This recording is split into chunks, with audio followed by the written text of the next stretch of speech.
So once our lecture resumes from campus, the things will be not monotonous like these days. Hopefully, we will be resuming the on-campus teaching soon, but we'll have to seek the guidelines from government. Okay, then let's start with our topic. So this is my first chapter. So in this first chapter, we are going to review the basics of fluid mechanics so that we can go to the advanced topics.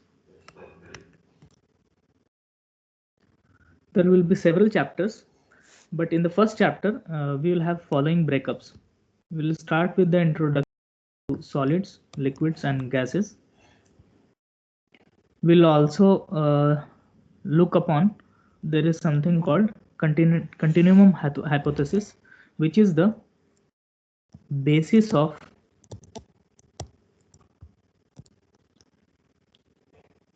analyzing all fluid mechanics problems.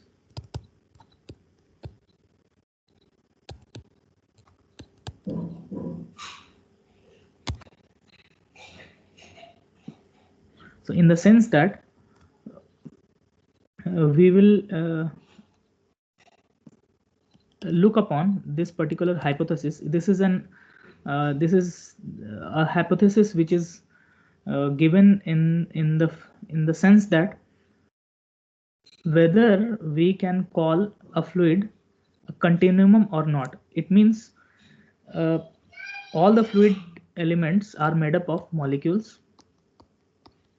Okay, and the properties, such, let's suppose I am taking the property, this is my density. Let's suppose I am taking some property of the fluid density at one section of the fluid, and another section I am taking the same property rho. But what is the guarantee that the rho the density of the section A and section B would be same, since these molecules are dynamic in nature and they are going to and fro. Okay, so in order to capture that, we hypothesize our problems in continuum frame. We'll discuss a bit more when it comes. When the next thing we are going to talk about is this transport phenomena. All fluid flow problems are associated with some sort of convection or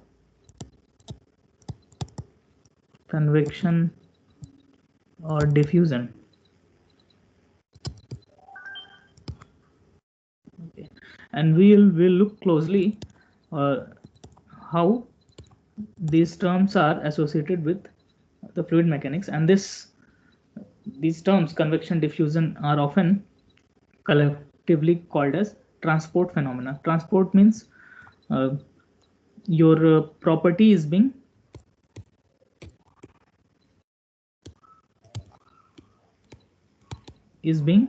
convected away or being diffused,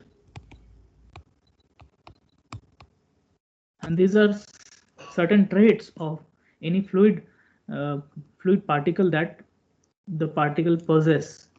Okay, these things. Next, we going to talk about the properties of gases or liquids or fluids. What are certain properties that a fluid may have, such as viscosity, maybe kinematic or dynamic viscosity,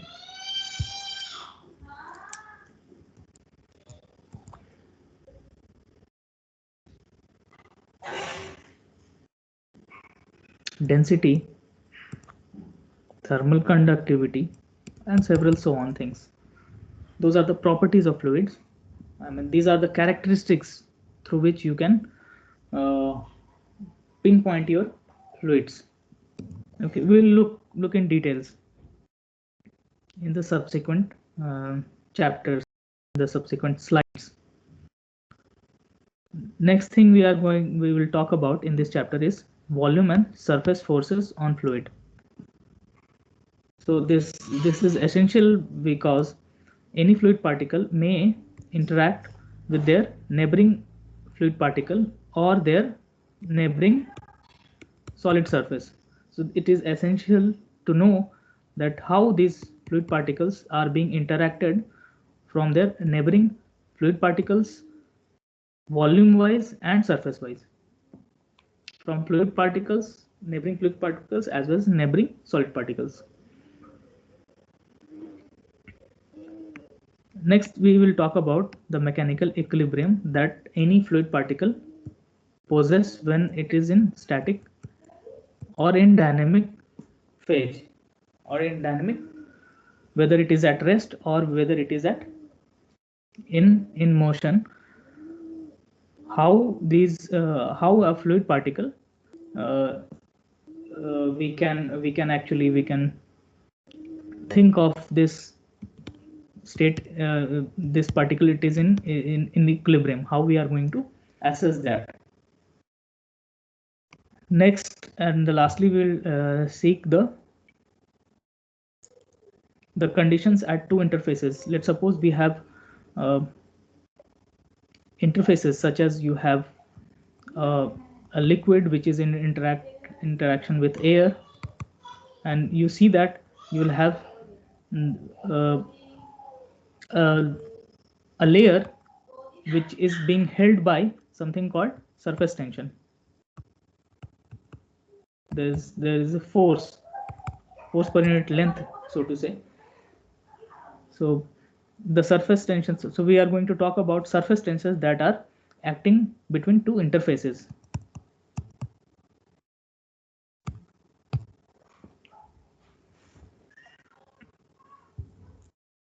So first thing is how to define a solid or a fluid.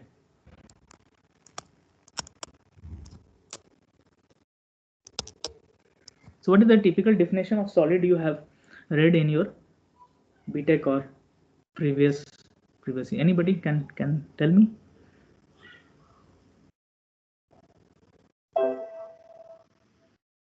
Can somebody tell me? Anyone?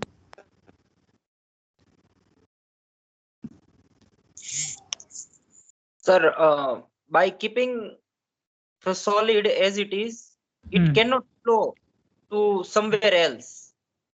Uh-huh. And some physical attributes like uh, at a certain pressure only we can deform the solid. Uh, to Right. deform the solid, we have to apply some more pressure. Okay, good. So it means the intermolecular forces are, so solids are okay. Thank you, Shivam. So in fluid mechanics, we in general solids are thought of as they are tightly, or the intermolecular forces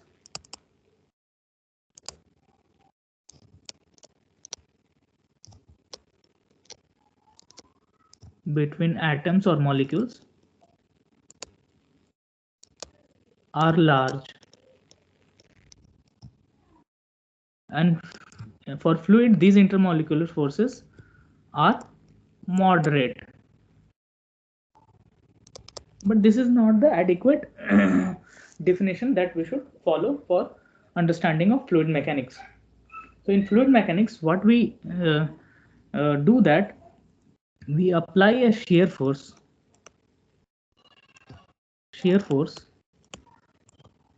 on any, let's suppose I start with solid, some solid, and I apply a shear force on top of it,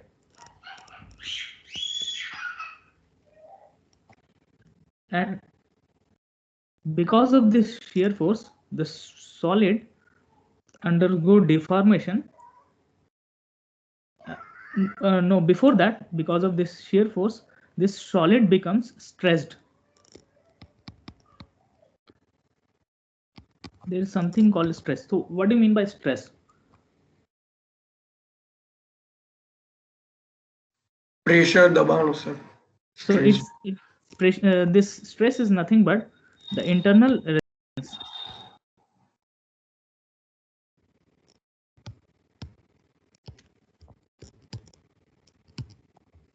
that a solid possess when acted upon a force.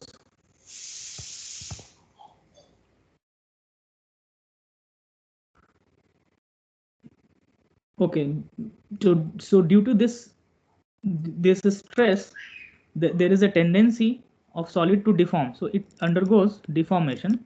Let's suppose in this manner. So initially it was this, and later it became this. So it was A, B, and now it became A dash and B dash after deformation.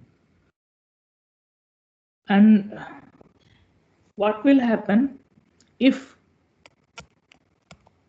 the solid is elastic in nature?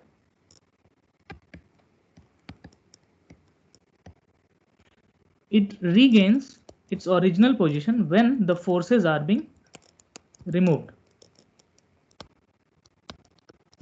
Okay, and this is the catch. When we do the same thing for any fluid particle, let's suppose now I will trap a fluid particle and I will uh, apply a shear force on top of it.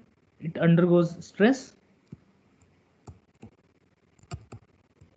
Okay, and what will happen here?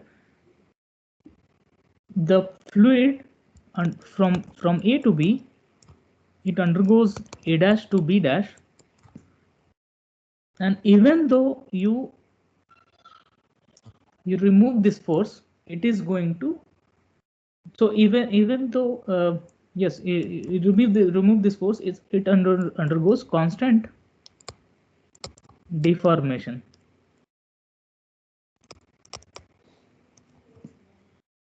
Okay, it will keep on deforming.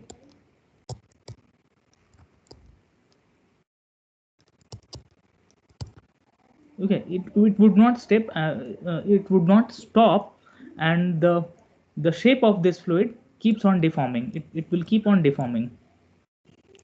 So it will not stop at B dash or A dash. It will go A double dash or A triple dash.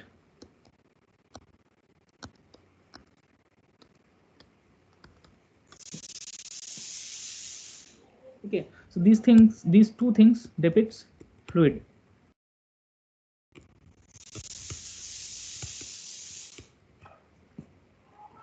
So the basic definition of fluid is: fluid deforms continuously under the action of shear force, however small it is. So that is why you will notice that for solid mechanics, when we apply some stress, okay, and when we calculate the deformation, so that deformation are generally written in form of a strain. Strain is nothing but change in length over the original length, and stress is nothing but force applied divided by the area. Area could be normal or tangential depending upon which stress you are talking about. So let's suppose any stress I am talking about, any generalized stress is proportional to strain, and strain is written in terms of epsilon. So stress is proportional to strain, and this is always valid for solids. But for liquids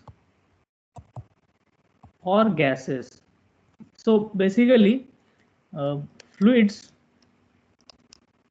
can be subdivided into two categories: liquids and gases. So both have, in fluid mechanics wise, both have same definition, that is both liquid and gas deforms continuously under action of shear however small, whereas solid will regain its or released. So that is why either it is fluid, liquid or gas, your stress is not proportional to strain, but it is proportional to strain rate.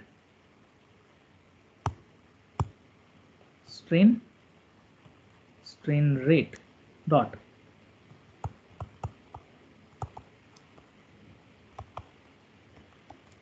It means strain rate can be written as d epsilon by dt. It keeps on deforming. So this d epsilon by dt can also be written as d of dt, I mean dl by L, and dl by dt we can write dv or velocity.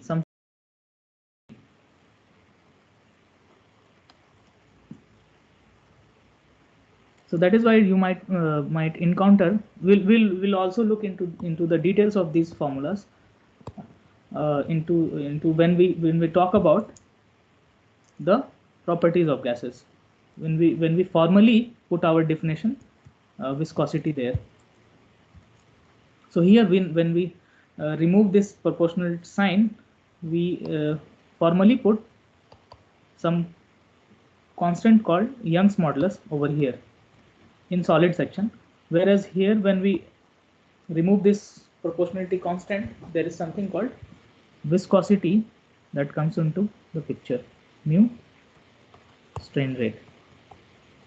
We'll look more closely when we come to the properties of the fluids.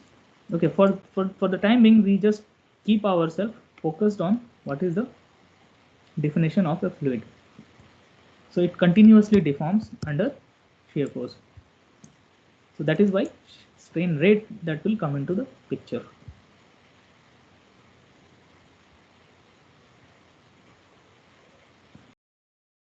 Okay, now we should talk about the continuum hypothesis.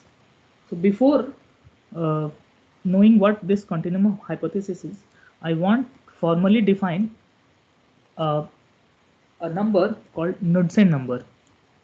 This is essential to understand this continuum hypothesis. So I formally define my Knudsen number as the ratio of free path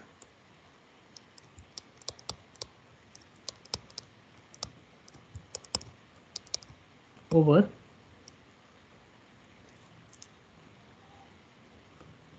mean free path over the characteristic length scale.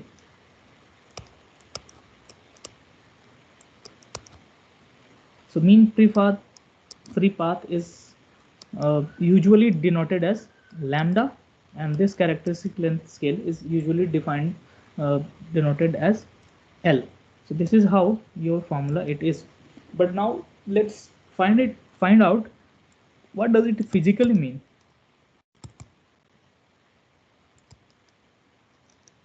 And what is the essence of this Knudsen number? Why should we study this Knudsen number? So let's first talk about the mean free path.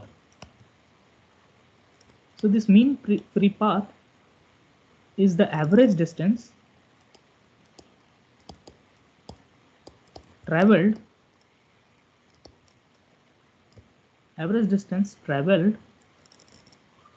by any molecule or atom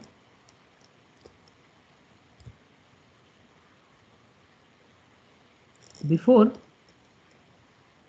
colliding with another molecule.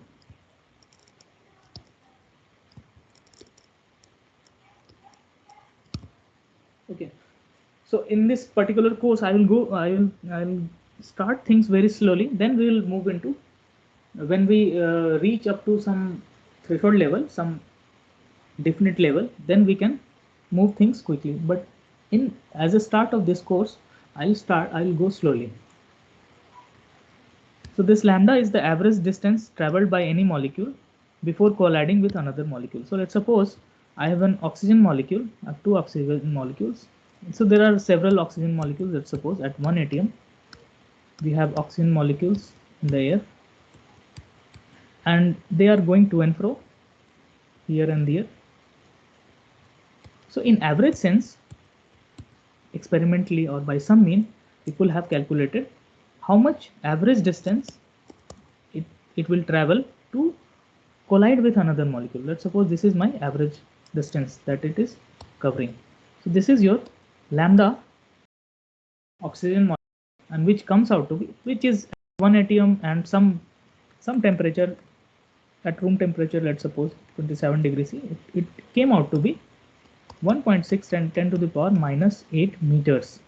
Okay, so this is how far one molecule will go from one place to another in order to find another molecule, in order to collide.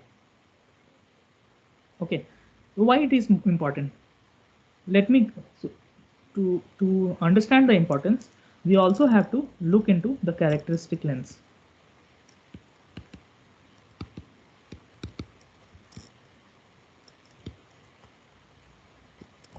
So the characteristic length scale is is the user choice. So there is no hard and fast rule for that. It's solely the user's choice, and in some sense, in some weak sense, you can think of it. Suppose your oxygen molecule is kept in one container of 1 meter diameter or 1 meter side length. Okay, so then we can think of that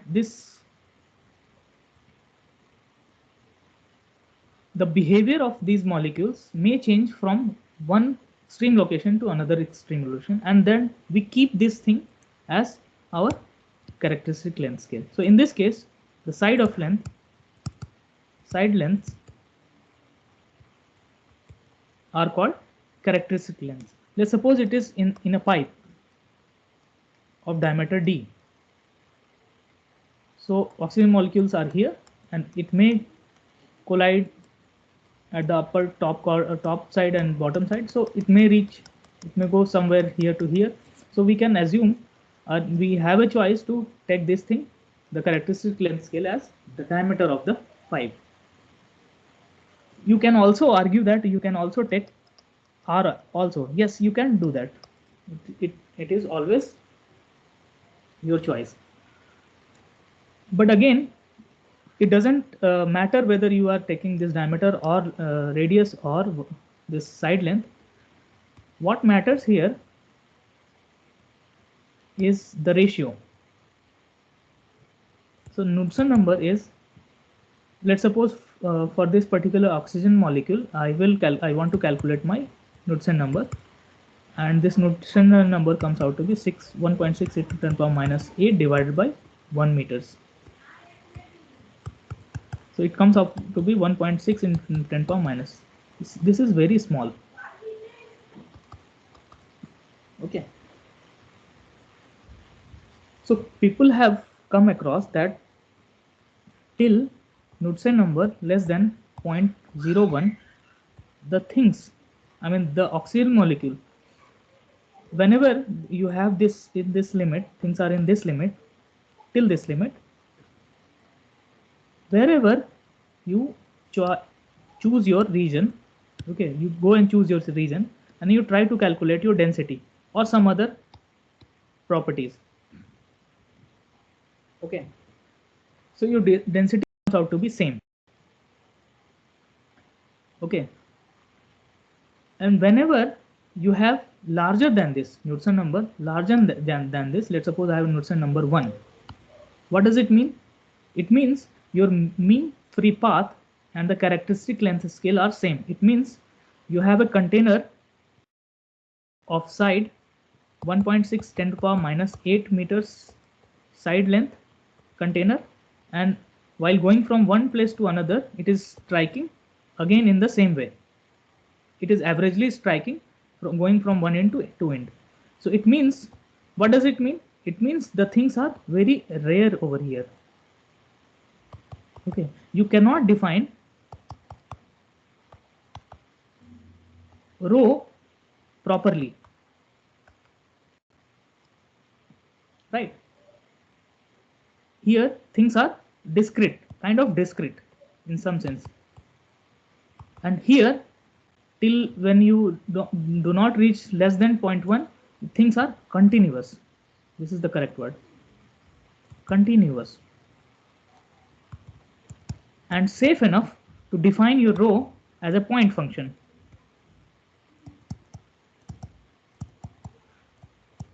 It means wherever you go, you can choose your row as a function of x, y, z, and t. You can properly define. But whereas in this case, you cannot define your row continuously. You will have things are not continuous in nature here because things are rare, right? So this is where the continuum hypothesis comes into picture. So it tells that in hypothesis tells that we will work. I mean, in this particular whole course, we will assume that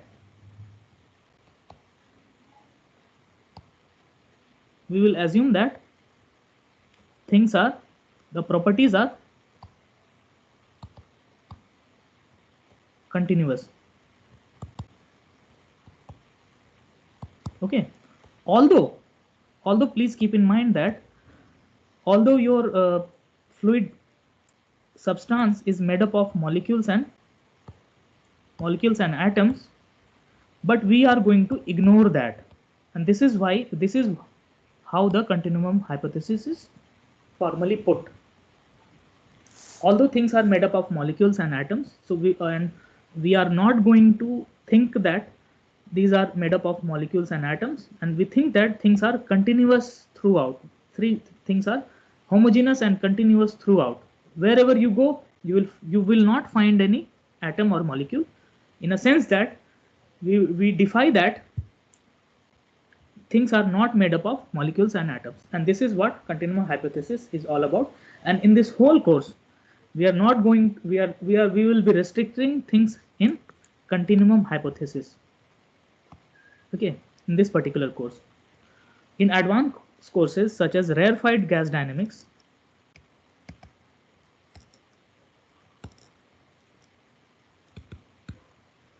okay, in which the atoms or molecules are so rare as compared to the characteristic length scales, your continuum hypothesis is no longer valid there, and there the Knudsen numbers are quite high, and the governing laws and the governing physics are different there.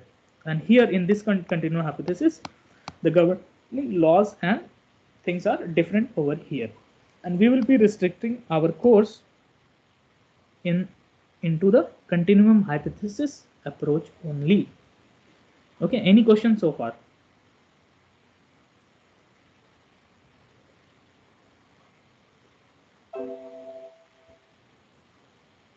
No question? Okay.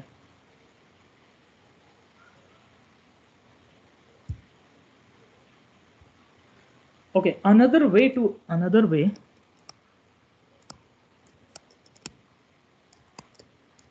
look into the continuum hypothesis is something like this. What people have done, they have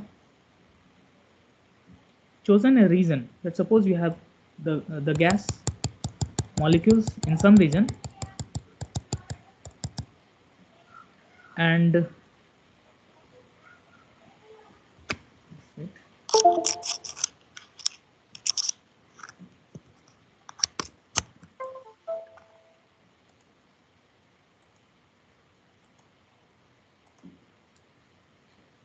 you choose another region.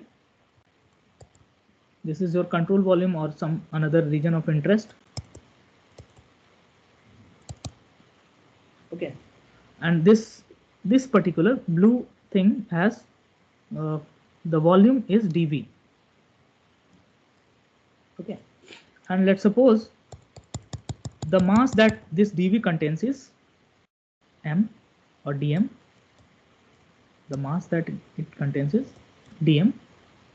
Now I want to uh, calculate the density of this particular region, blue region. So density is dm by dv. But the problem here is, so far it's good, but the problem here is when we vary this dv, when we vary at this location, what we see, there is a threshold point dv star 10 to the power minus 9 meter cube, this particular very small volume. Before that, I mean left hand side to that, the density, when we plot this before this delta v star, when we plot the density, this rho before that limit, we find very fluctuated things. Okay, and after this particular threshold volume that we take, this particular volume, so what we do, we'll do experiment. Let's suppose I start with some 1 dv, so I will choose very small.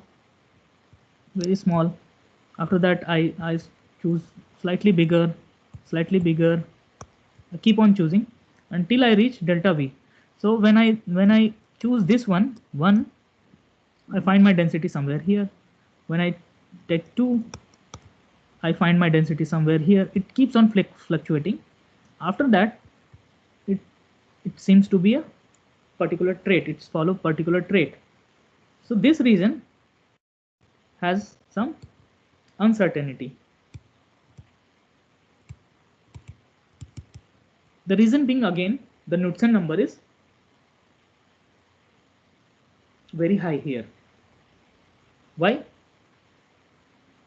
If you choose this particular very small volumes, you will find your masses may escape out of this volume very quickly and come in very quickly. So the uncertainty becomes very large.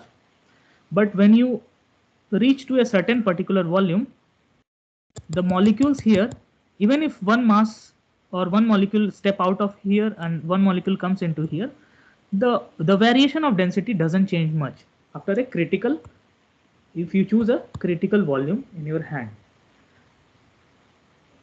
So in regard to the continuum hypothesis, after this control volume, the continuum hypothesis is valid.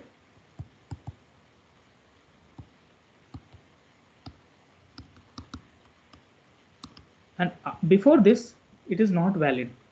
Okay, so all the calculations we will be taking up in this particular course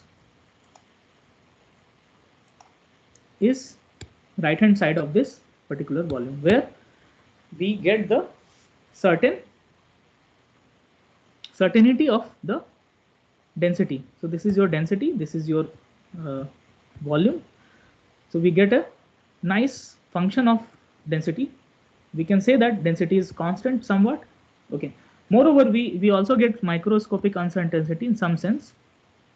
The reason being, the intermolecular forces may change, or we may expect it to be behave differently for particular moment of time, but in some sense it is continuous in nature. So we'll focus our course over here in this particular region, and we will all do all the calculations, and we'll assume that things are in certain region and it is right hand towards the threshold limit. So the density,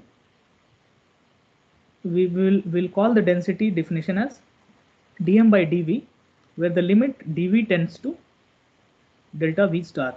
After that, we can assume that density to be a smooth function or a point function. Okay, we don't have much time. We have 5 minutes, but I will close this session early because I don't have more slides to show today.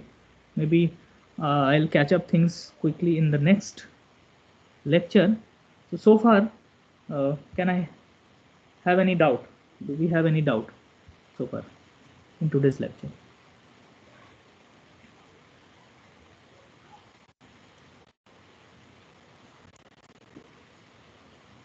Sir, No? Yes? Tell me. Sir unsent जो है वो हम मतलब किस लिए use करते हैं basically properties find करने के लिए सर? हाँ, so left hand side में हमारा property is not properly defined and we are not going to seek. Obviously we need to see to do any analysis we need to have a constant property, right? We are doing some analysis based on my row is constant or not.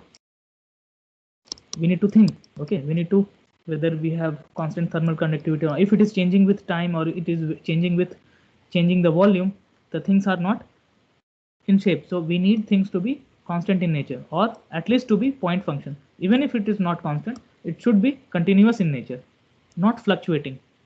You may get something like this, or you may get in other experiment you may get something like this. We don't want that. We want this things to be point function. Agree? Have I Yes, sir. answered your question? Yes, sir. Mhm. Anything else? Okay, if you don't have any other questions, we can take the attendance and we can then leave the class. Hello sir. हाँ, tell me. Sir आपने जो book की थी prefer करने के लिए पीके कुंदू है हाँ, हाँ. वो अभी मार्केट में अवेलेबल नहीं है, वो मिलती नहीं वो हमको मिलती भी नहीं है। तो सर आपके पास सॉफ्ट कॉपी होगी तो आप भेज सकते हो हमको? हाँ, मेरे पास सॉफ्ट कॉपी है पर मैं शेयर नहीं कर पाऊंगा। कोई पेन ड्राइव में मेरे से ले ले तो वो बेटर है। ऑफलाइन ऑनलाइन में मतलब ये थोड़ा सा उस पे आ जाएगा। और और सर उसमें उसमें जो आपने जो पढ़ा है वो वहाँ पे भी होगा ना, वो हाँ, कुंदू हाँ, में, पीके मैं कुंदू में? उससे ही पढ़ा रहा हूँ, दिखाता हूँ मैं तुम्हें। Kundu Cohen. See, this is the PDF version. Kundu Cohen and Bachelor. Yes. So I'll follow these two books parallelly. So things are here. You can see before this things are not continuous. After this things are there, and all the things this continuum hypothesis, all the things are here. Okay. And why the macroscopic fluctuation is there because of this repulsion, these forces which we had talked about. And yes, I may go switch here and there to understand. Uh,